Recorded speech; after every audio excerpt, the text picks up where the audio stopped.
আসসালামু আলাইকুম। ফটোশপের ধারাবাহিক আলোচনায় আজকে আমরা আলোচনা করব সিলেকশন টুল নিয়ে।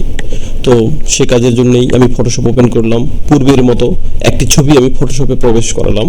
প্রবেশ করানোর পরে আমি এই পাশে যে টুলসগুলো দেখতে পাচ্ছি, এই টুলসগুলো নিয়ে আমরা ধারাবাহিক আলোচনা করতেছিলাম।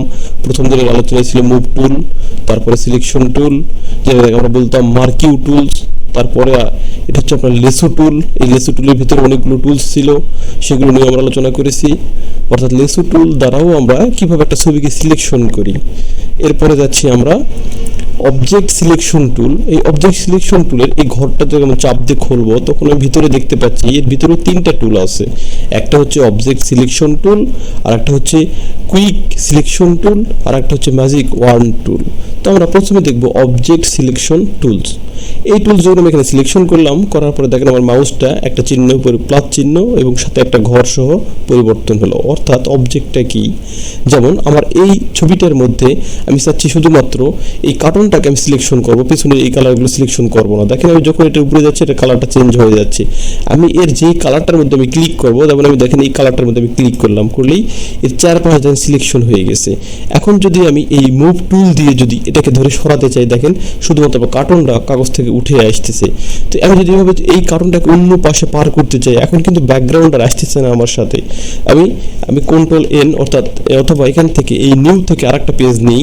আমি ধরেন প্রিন্ট এলিমেন্ট নিয়ে আরেকটা পেজ নিয়ে আমি ক্রিয়েট করলাম এই পাশে এই ট্যাবে। এখন আমি এই ট্যাব থেকে এই ছবিটাকে পাশে পার করব। এই মুভ টুল নিলাম, এখানে আমি চাপ দিয়ে প্রেস করে নতুন এই ট্যাবে যাব, যারপর আমি কাগজের মাঝে এসে ছবিটাকে ছেড়ে দেব। দেখেন শুধু ব্যাকগ্রাউন্ড ব্যতীত শুধুমাত্র ছবিটা উঠে আসছে। অর্থাৎ এখান থেকে আমি কি করছি, শুধু অবজেক্টটা সিলেকশন করছি। আমি এটাকে বাতিল করার জন্য কন্ট্রোল জেড দিয়ে আবার আমি ফিরে আসলাম এবং কন্ট্রোল ডি দিয়ে ডিসিলেক্ট করে দিলাম। আমি যদি কোনো কিছু সিলেক্ট ছাড়া অবস্থায় যদি আমি এটাকে আবার মুভ করতে চাই, যেমন আমি এটা নিলাম, নিয়ে আবার আমি এটাকে ধরে চাপ দিয়ে ধরে আমি পাশের এতে গিয়ে আমি দেখেন এই ছবি এখানে ছেড়ে দিলাম। এখন দেখেন ব্যাকগ্রাউন্ড সহ কিন্তু সে চলে আসছে। তাহলে আমি আবার এই ট্যাবে ফিরে যাচ্ছি। অর্থাৎ এই অবজেক্ট সিলেকশন টুল দিয়ে যদি আমি কখনো শুধু কোনো অবজেক্টকে অন্য কোথাও ট্রান্সফার করতে চাই, সেক্ষেত্রে কিন্তু আমরা এইভাবে একটা অবজেক্টকে অন্য পেজে নিয়ে শুধু ব্যাকগ্রাউন্ড ব্যতীত নিয়ে রাখতে পারি। আবার আমি এখানে ফিরে যাচ্ছি। তাহলে আমি এখান থেকে প্রথম টুলটা ছিল অবজেক্ট সিলেকশন টুলস, এরপরে হচ্ছে কুইক সিলেকশন টুলস। এরপরে আমি দেখেন ওই উপরে থেকে নিচেরটাতে আসলাম, কুইক সিলেকশন টুলস এটা নির্বাচন করলাম। করলে দেখেন আমার মাউসটা একটা প্লাস চিহ্নে পরিবর্তন হয়ে গেছে। তো এই প্লাস চিহ্ন থাকা অবস্থায় আমি যদি এইখানে কালারে চাপ দিয়ে ধরে যদি এভাবে যাইতে থাকি, দেখেন আমি শুধু যেদিক দিয়ে নিয়ে যাবো সেদিক দিয়ে মাউসটা কিন্তু শুধুমাত্র সিলেকশন হয়ে যাচ্ছে। এভাবে সেই সিলেকশন হতে থাকবে, এভাবে 4-5টা সিলেকশন হয়ে গেল। এক্ষেত্রে আমি যে কালারের উপরে যাব সেই কালারটা কিন্তু সে সিলেকশন করে দিবে। এভাবে আমি এটা কন্ট্রোল ডি দিয়ে আবার ডিসিলেক্ট করে দিলাম। আমরা যদি কোনো সিলেকশন বাতিল করতে চাই, সবসময় কন্ট্রোল প্লাস ডি প্রেস করলেই সিলেকশন বাতিল হয়ে যাবে।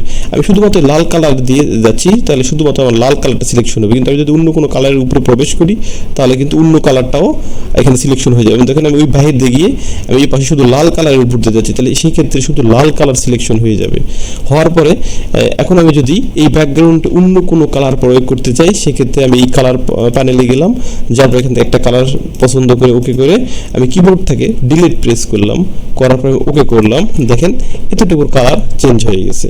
তাহলে এইভাবে আমরা এখান থেকে কিন্তু এই কুইক সিলেকশন টুলস দ্বারাও বিশেষ কোনো কালারকে আমরা সিলেকশন করতে পারি। আমি কন্ট্রোল ডি দিয়ে আবার আমি ডিসিলেক্ট করে দিলাম। এরপরের টুলসটা হচ্ছে ম্যাজিক ওয়ার্ন টুল। এই ম্যাজিক ওয়ার্ন টুল দ্বারা কি করি, এটা দ্বারাও সিলেকশনের কাজই করব। যেমন আমি এটাকে আবার নির্বাচন করলাম, করার পর দেখেন মাউসটা আমার আবার চেঞ্জ হয়ে গেছে। আমি দেখেন এই কালারটাতে আমি ক্লিক করলাম, করলেই এই কালারের যতটুকু এরিয়া দেখা যায় ও মার্ক করে নিল, কিন্তু এই পাশেরটা কিন্তু মার্ক হয়নি। এতটুকু মার্ক করা অবস্থায় আমি যদি এই মাউসের রাইট বাটন এখানে প্রেস করার পর এখানে দেখা আছে সিমিলার, অর্থাৎ এই ধরনের কালার এই ছবির ভিতরে যেখানেই আছে সে সেখানে মার্ক করে দিবে। যেমন দেখেন আমি সিমিলারে ক্লিক করলাম, করলে দেখেন এই পাশেও সবুজ অংশ ছিল, এই পাশেও সে নীল অংশটাকে মার্ক করে দিছে।